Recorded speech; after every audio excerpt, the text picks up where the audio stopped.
Welcome back to the Cave of Wonders, Dreamwalkers. I am your Sith Lord Callous. I am where Star Wars lives. And today I want to talk to you guys about the Mandalorian Episode 5, The Gunslinger. So let's jump into the story.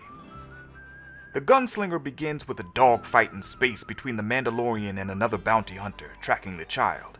I have to use the term dogfight loosely though, because the Mando is barely piloting the Razor Crest. He's just flying away and getting shot at, until he pulls the famous Top Gun move where he hits the brakes, the bounty hunter flies by overhead, and the Mando takes him out with one clean shot.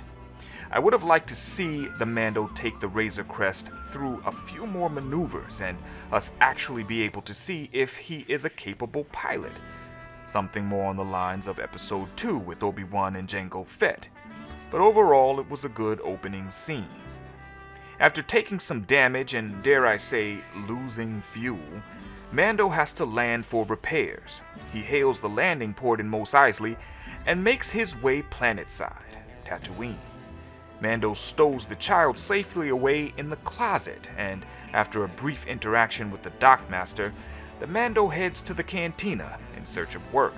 This scene was chock full of nostalgia, from the docking bay in Mos Eisley to the repair droids, first seen in Watto's repair shop in Episode 1, The Phantom Menace. But the Mando comes up dry in the cantina after the droid bartender informs him that there is no bounty work to be had, guild or otherwise. And that's when a young hopeful, a young whippersnapper, makes a proposition. Toro Calican is sitting in a booth in the corner, legs up, in an outfit very similar to something we'd seen worn on Corellia.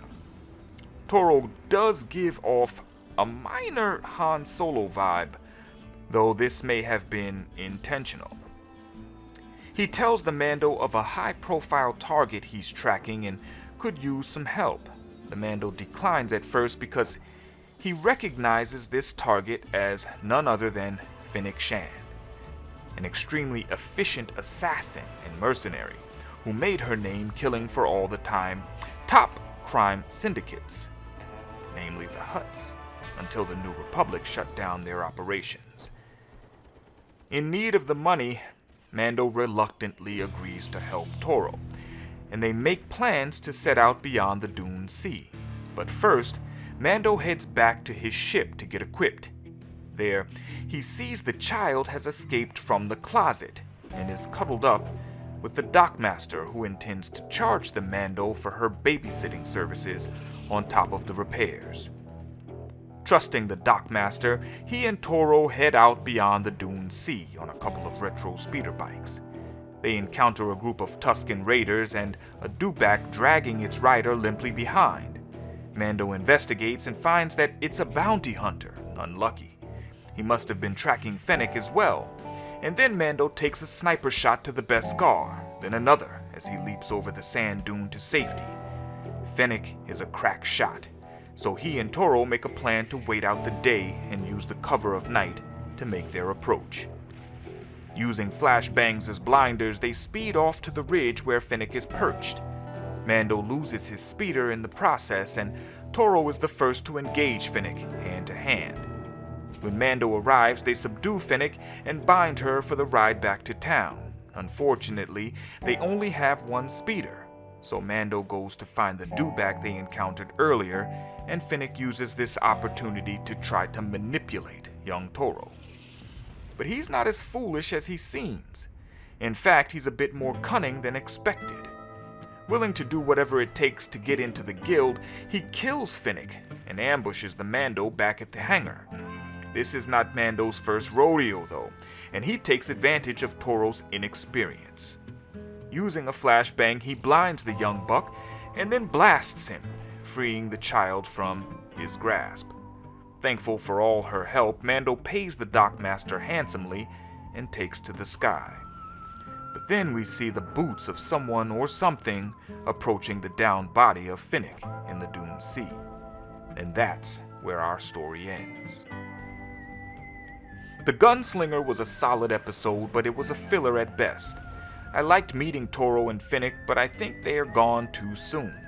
They were plot devices for this episode used to propel the story forward, but I would have liked to see more from these characters, especially Toro. I thought his naivete and ambition made for a great character. The Dockmaster was cool and served her purpose, but for me she just didn't fit the stereotypical Tatooine local. This episode is called The Gunslinger, and I don't think that's referring to the Mando, Toro, or even Finnick. I think that's speaking specifically to the mystery person whose boots we see at the end. And of all the Mandos and Hunters that have been on screen, whether movie or TV, the only ones that I would venture to call gunslingers have been Jango Fett, Cad Bane, and Sabine Wren. Now if I have to guess, I think these boots belong to either Sabine Wren or Cad Bane. But that's just my thoughts, and you guys let me know what you think in the comments. Don't forget to check out my Lore and Legend series where I dive into stories of the past. Remember, I do what I love. I hope you love what I do. Now, this has been a Rancorous review. Until next time.